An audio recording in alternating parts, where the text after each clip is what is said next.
Well, howdy, howdy. This is Mr. Case, and this is 33.5A. 33.5A, we are kind of wrapping up the Cold War. We see the Cold War right after World War II heating up in Eastern Europe, then eventually Korea, Vietnam.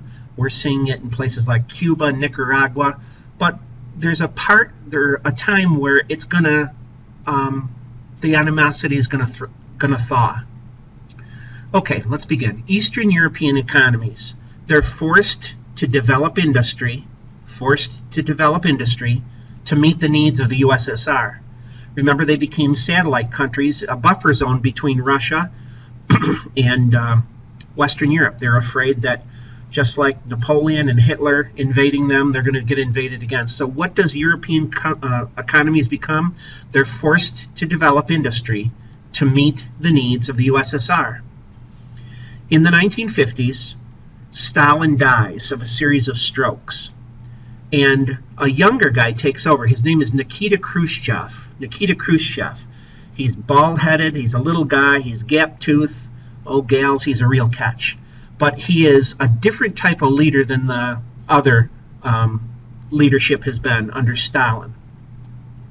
So he's a USSR leader after Stalin in 1953. Leader after Stalin in 1953. And he denounces Stalin. Look at this word. It's a made-up word. It's de-Stalinization.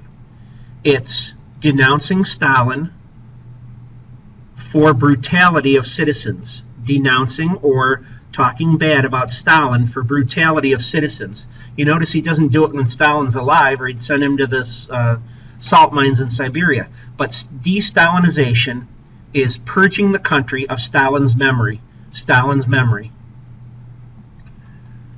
And Khrushchev and the Soviet Union have actually a peaceful cooperation with capitalist states.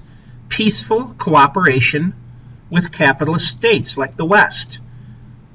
As where Stalin wanted to wipe out the West, Khrushchev is a little bit more conciliatory and opens up possibility of peace with the West.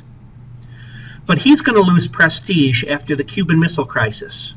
When Kennedy ordered those missiles out of Cuba, Khrushchev really takes a black eye unless there's an agreement.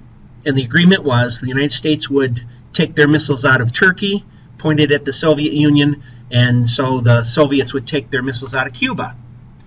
And because of this, he loses prestige after the Cuban Missile Crisis in 1962, and he's replaced.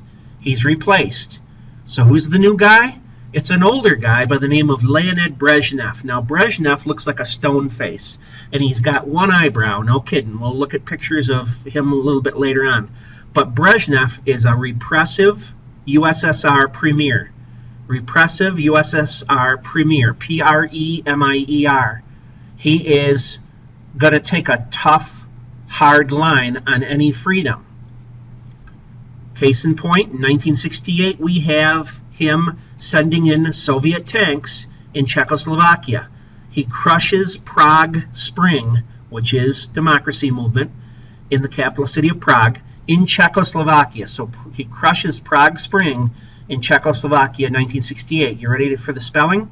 C-Z-E-C-H-O-S-L-O-V-A-K-I-A, Czechoslovakia. C-Z-E-C-H-O-S-L-O-V-A-K-I-A. That's in 1968.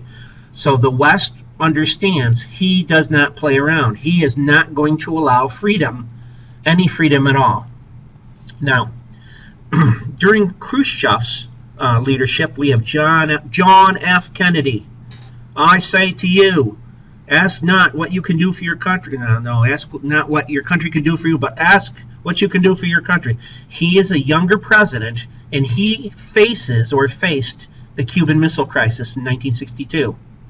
U.S. president faced the Cuban Missile Crisis in 1962.